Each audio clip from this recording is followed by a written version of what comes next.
Ben Tribbett. Follow him on Twitter at Not Larry Sabato, one of the most notable Democratic political consultants right now in America. He's got a national firm, and all he does is back winners. So he's got an amazing track record. Hey, Ben, good to have you with us, man. Hey, John, good morning. Okay, so Ben, you're the reigning champ 2017. You predicted Northam would win by 10. You predicted the Democrats would pick up 13 to 15 seats. We thought you were nuts. You were right. So now we got a long time in November, but I want to talk about these primaries, Ben, because, my goodness, they're fascinating.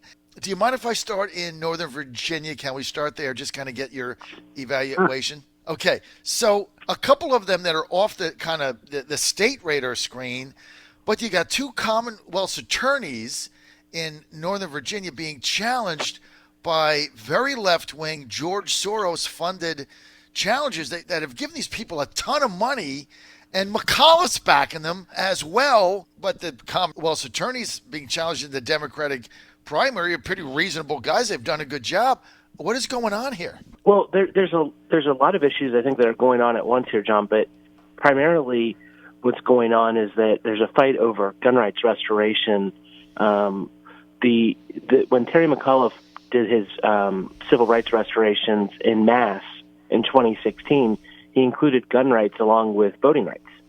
And that's why the Democratic prosecutors in Northern Virginia opposed his efforts, because they always have supported voting rights. Most people support voting rights for convicted felons. In fact, one of the prosecutors in Fairfax has even said that he would support voting rights for people that were still in jail. He doesn't care about voting rights. But they opposed McAuliffe because he was restoring people's right to own a firearm. And here in Northern Virginia, we've had a number of cases where convicted felons like MS-13 gang members have actually gone to court seeking their gun rights back. It's a really scary situation, and something that's, I think, a very key part of Terry McAuliffe's legacy that he's going to have to own up to if he wants to make a comeback bid in 2021. I mean, both of these candidates for Commonwealth's attorney he's backing they're funded by George Soros. You know, they're campaigning on a platform of justice reform, but it's not really justice reform. I mean, they want to legalize marijuana. They want to really tone down criminal convictions. I mean, one of them, I don't know if they back this, but the state Senate Democratic candidate running against, I think, Dick Saslaw, what's her name? Give me your name. What? Yasmin Tabb. Right? Yep. Yasmin Tabb. So get this, ladies and gentlemen. So Yasmin Tabb is at a forum, and she's for, get this, I'm not making this up, she's for disarming cops. I don't know, Ben, does she want to throw cupcakes at them? Or, I mean, what is going on up there? I mean, it's really wild. And, I mean, the craziest part about this, John, is that Northern Virginia overwhelmingly has positive ratings to police departments and law enforcement. Many of the incidents you hear about all over the country that go on, and certainly there are many problems with law enforcement in different pockets of the country. That doesn't really exist in Northern Virginia. The Northern Virginia departments are considered sort of the national model for policing. And, you know, you look at a place like Fairfax County, and it's the safest county in the country. It's literally, of all the large counties in the country, it is the safest county in the country. And so the idea that we would make some sort of major change to how we do law enforcement in the safest county in the country, to me, is just so ridiculously stupid. It's one of the reasons I got involved in these races very early on this year, because it's just outrageous what's going on here. What's the incentive here for George Soros funding these two Commonwealth's attorney challengers all this money? Like, what is he trying to accomplish? Well, he has a national movement to replace prosecutors, and obviously in places like Philadelphia or St. Louis, where Ferguson, Missouri was, there's really important local issues that are going on there. And I don't want to disparage their work nationally. I think what happened here is simply, and this happens a lot of the times in Virginia, we have an off-year election, and this group needed something to justify its existence. And so I think George Soros got played here big time. I think that people that wanted to justify their existence to stay on the payroll in an off year came up with a bunch of fake reasons to oppose prosecutors in Northern Virginia. And I think that he has flushed a lot of money down the toilet going after people that are actually natural allies in terms of the criminal justice reform movement. Look, these prosecutors are not against criminal justice reform. Northern Virginia, if anything, with drug courts and veterans courts and all sorts of places where charges can be disposed of without convictions. This is a national model of criminal justice reform that goes on here. It's not some sort of backwards area, and I think Soros just got completely played. Wow. I split my time between D.C., Richmond, and Virginia Beach, right? So when I'm in Northern Virginia, I don't live there. But I got to tell you, I mean, I've been in Virginia 10 years now. I've never heard anybody complain about Northern Virginia law enforcement ever. I mean, we have complaints in Richmond, Chesapeake, Virginia Beach, etc., Southwest Virginia. Never a complaint about Northern Virginia. And, of course, you bring that up. Fairfax, rated one of the safest counties in America, so why would you change anything? Now, Terry McAuliffe is going to run for governor, we've heard, in 2021. Okay, I get it. He doesn't have anything to do. Fine. So he's going to run for governor. He's backed these two so-called reformist candidates along Soros lines. Is this going to blow up in his face? I think it already is blowing up in his face, and I think Terry is going to certainly lose the race in Fairfax on Tuesday. I think the Arlington race is closer. Look, Arlington is a different beast than Fairfax in that it's smaller and it's also denser. And so in Arlington, people have gotten the chance to see both of the candidates in person at their doors. I think that means that race is going to be much more volatile because the voters are going to make up their mind on an individual basis. In Fairfax, people don't meet the candidates. A huge percentage of the vote will have never seen either one of these two candidates in person. And so it's much more about mass communications. But I think that based on what I was seeing yesterday at the early vote centers, the Soros money has actually backfired and drawn voters' attention to this race in a very negative way towards this candidate. All right, we're with Ben Tribbett. Ben is a very noted Democratic political consultant. He's got a great track record. He runs a national firm. You can follow him at Not Larry Sabato, and he's one of the most brilliant minds on the Democratic side and a great prognosticator. Although we're not going to ask him to make predictions today. We're going to leave that until he comes on tomorrow when he can do it then, but we're not going to do it today. But Ben, I just want to get your take on some of these races. I'm going to start on the Democratic side. Don't necessarily have to predict because I know you don't want to do that today because you're involved in some of them. But I do want your take, and I'm going to go right down the line, starting in the state Senate. And I'm going to start at the Eastern Shore. Linwood Lois being challenged on the left by Willie Randall, two-time loser. Some people say Randall's going to do better than expected because Linwood has kind of got a moderate voting record in a Democratic trend where progressives are gaining ground. What do you see there? Look, I think that Linwood Lewis's district is based in the Eastern Shore. He has some precincts, obviously, on the south side of Hampton Roads, but his district is primarily the voting in a primary is primarily going to come on the Eastern Shore. I think he will be fine. I wouldn't be surprised if he underperforms in Norfolk, but I think Linwood should easily survive the whole thing. All right, I think Linwood wins. I don't think it's going to be close. Again, we're not asking you for predictions. I'm just making them, but I just want to get your analysis. Mm-hmm. Let's go to the beach. I'm joining you on that prediction, John. Okay, let's go to I'm going to be careful because that's what you said on the phone, and I honor your request, Ben. As you know, I play by the rules. Let's go to the beach where we got Susan Hippen in a race for Senate trying to get the nomination in the 7th. This is the Frank Wagner old seat. You also got Kim Howard, Cheryl Turpin, House of Delegates member, jumps in at the last minute. She seems to be the hand-picked candidate of the Democratic Party, even though I love the Democratic Party of Virginia. They say, we don't handpick candidates, but that's all they do is handpick candidates. And of course, they picked a Turpin in this race. What do you think? Look, this is actually one of the ones to watch on election night because what's gone on here with Kim Howard in sort of being the governor's chief defender in this primary is it gives you a good glimpse into where the Democratic electorate is with Ralph Northam. And we know from polling that the Democratic electorate is overwhelmingly supportive of the governor staying in office at this point. But are they going to back a candidate in Kim Howard that has been campaigning on that issue and saying that Cheryl Turpin needs to withdraw her calls for him to resign, or are they going to go with Cheryl Turpin, who was a voice against the governor during this session? And if Kim Howard wins, I think it strikes a complete end to this Northam controversy, as if it already hasn't died out enough.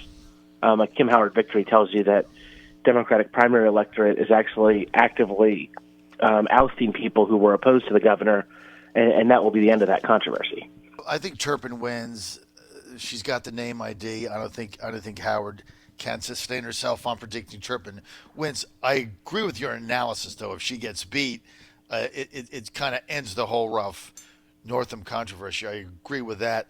All right, let's get some other hot ones here. Of course, my favorite. You know what this is, right, Ben? Because that's where we're going to be tomorrow in Petersburg. Mm-hmm. I love the 16th district race. I love the Joe Morrissey challenge. I'm not even gonna feign objectivity. I love Joe. He's one of my best friends in the world.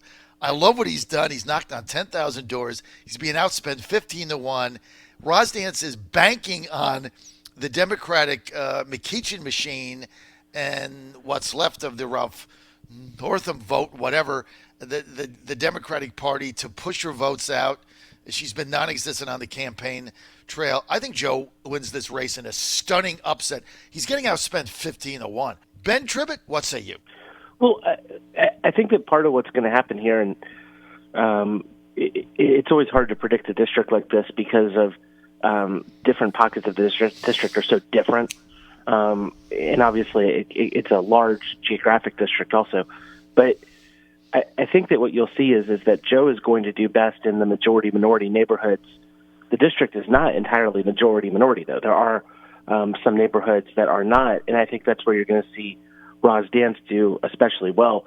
It was very similar to what we saw in the Richmond mayor's race, where Joe Morrissey won most of the heavily majority-minority areas of Richmond, but underperformed in the areas where there were more white voters. And so, it really depends which precincts the votes turn out in. And if the voters turn out mostly in Richmond and Petersburg, Joe Morrissey could absolutely pull an upset. But there are other precincts, particularly those connecting precincts in the district, that connect the district together, where I think Rosdance could overperform. And if she wins them with, say, 80% and only loses the other precincts 55-45, she'll win. Right. So this is a math issue of where does the vote come from and how big is the turnout in different areas. Morrissey's got to beat her in Petersburg, which he's made his base. It should be her base. She was the mayor. But Morrissey went after her jugular there. He's got to win Petersburg 60-40 to win this race. I think he is. He spent a lot of time there and a lot of money, and he's got to turn his people out. We'll see what happens. I'm predicting Morrissey wins. Let's get to the Deborah Rodman district, trying to go up against Siobhan Dunavant, another hand-picked candidate by the Democratic Party of Virginia. They insert Rodman in this race, and much to the chagrin of Veena Gupta Lathe, who was kind of the insurgent candidate, and then the Dems say, nah, you're not good enough. We want Rodman. Who wins that? I think Rodman's the overwhelming favorite. Yeah. There aren't any issues going on there that would drive voters away from her the way that there are with Cheryl Turpin in Virginia Beach. The Henrico Dems, I think, are mostly pretty happy with Deborah Rodman. I think she's going to win overwhelmingly. And she's also she's a good candidate in the general election. I do think that the incumbent Republican is the favorite going into November. But this race is competitive. I mean, it's not a toss-up, but it's competitive. Why did Jennifer Boysko get a challenger? I mean, she's a progressive darling. She just won that Senate seat. Why is Hussein challenging her, and does he have any chance in hell? Well, I think he challenged her in December in the special, and I think he got 2% of the vote in the caucus. That's right, exactly. And so, maybe he felt like he needed to build a little bit. I'm not sure. But, yeah.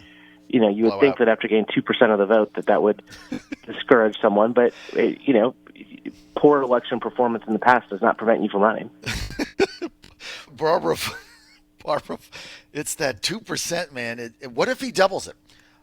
It's the Barbara Favola, Nicole, Marianne race. I've got Barbara just way ahead there. Barbara's a good candidate. I've got her way ahead there. What say you? I wouldn't ever call Barbara Favola a good candidate, but she's probably going to win. The district is huge, goes all the way from Arlington out to Loudoun. Nicole Merline doesn't have a car, so that's not a diss on her. It's just to say she's not getting all the places that she needs to be in the district in Uber, and as frequently as she needs to be there. And so, that's just, Nicole should be running for something in Arlington where she can sort of get around. And I just don't think that Nicole ever got to Fairfax enough, ever had a Fairfax strategy. A third of the primary vote in that district is in Fairfax. Favola is going to win it in Fairfax overwhelmingly, and will probably easily win re-election because of that. Blowout. Yeah, total blowout. Okay, let's get to the big one. Minority leader, state senate, could be the new majority leader if the Democrats seize control, which is 50-50. Dick Saslaw, challenged by Yassim Tab and also Karen Elena Torrent, that's really not showing much. But, Tab putting on what could be a spirited battle. A lot of people say this could be the big progressive victory that the Democrats have. But I tell you what, Ben, after the comment she made about disarming police, now you're just going into whack job status. And I know, you're a progressive. I'm a Trump supporter. We don't see eye to eye on a lot of issues. But I think we both can agree if I'm in trouble and I call 911 and cops come, I don't want them armed with pop guns. I just thought that was a bizarre statement she made. I just don't see Saslaw losing this race. What about you? There's a huge age gap going on here, and Saslaw is winning overwhelmingly among older voters who also tend, by the way, in Northern Virginia to have lived there a long time. People, shockingly, John, don't retire to Northern Virginia for its traffic, high cost of living, and absolutely no scenery. And so when you have seniors in Northern Virginia, they're people that have lived here for a long time. They're aging in place. And those are the voters that have known Dick Saslaw for years. They're overwhelmingly supporting Dick Saslaw, and thus far in the early vote have represented about two-thirds of the electorate that has showed up in that district. So I think barring Yasmin bringing out a whole new electorate on primary day, that Dick is going to survive this primary challenge. I think, too, Saslaw wins. I think it's going to be, some people say it could be under 50%. Who cares? I think he wins as easy, gets reelected. All right, I want to get to one more, and then I'll just give you, if there's anything else you want to bring up. I want to get to the 11th district, right? Don't write this off. Amanda Chase represents it. She's going to be the Republican nominee. As you know, she's under a little bit of heat these days for the altercation she had with the Capitol Police and then abusing Capitol Police escorts and things. Democratic primary going on, the challenger, Amanda Pohl and Wayne Powell. What do you see there? I think Amanda Pohl is going to win fairly easily. Wayne's run for office before. He's a good guy, but I think he's become a little bit stale with the electorate. I think Amanda will win easily. And then, this, as you said, this general election, that seat should be solidly Republican, but things happen sometimes. And I remember back in 2007 when there were the Democrats were trying to take control of the state Senate, and there was one seat on the peninsula that was overwhelmingly Republican, where Marty Williams, who was the Republican incumbent, went down in a primary to a challenger who called for the elimination of public schools on the Republican side, and that seat then flipped to the Democrats and was redrawn to be much more Democratic in redistricting, but it's a seat that we never should have won in the 2007 lines. So things can happen in heavily partisan areas when you have an incumbent that screws up badly, or when you get a crazy challenger. And I think that Amanda has put herself at risk here, and this race is something to watch. She's going to have to spend money and time getting reelected. No question about it. It's not a done deal. She's the favorite, no question. It's a Republican district, and she has a base. but she's going to have to spend money and time getting reelected. It has certainly ended any hope of Amanda Chase running for statewide office, which was her dream, I think, was to run for governor. Okay, one Republican race because we're running out of time. 7th District, Weems-Higgins to take on who we both think is going to be Cheryl Turpin. This is going to be a big race, swing district. Higgins, Weems, what do you see? John, I think it's Higgins, but I'm not sure. I mean, I really think that the beach turnout is unpredictable. All right, I predict Weems for one reason. She's been on the ballot in that district 7 times as a school board member. People very, very close to their school board members because it affects their kids. You can't be on the ballot in a district 7 times and not have a tremendous name ID edge. Plus, Chris Lasavita's working her campaign, and Lasavita is pretty tough in these primaries, so I'm going to go with Weems here. Ben, I'm almost out of time. Any other race you want to mention? Anything on your radar screen? There's a bunch of interesting races going on in Prince William County, local races, that now with Corey Stewart retiring, there's a lot of talk about whether the Democrats might just completely take over that county. So none that I would highlight specifically, but I would just highlight Prince William County as a place to watch on Tuesday night, because Prince William is going to become probably the biggest area of fight in a local race this year. Ladies and gentlemen, Ben Tribbett, the man with the analysis, and we'll probably have him on again tomorrow and tomorrow night because he's the best there is on that side of it. John Fredericks Radio Network.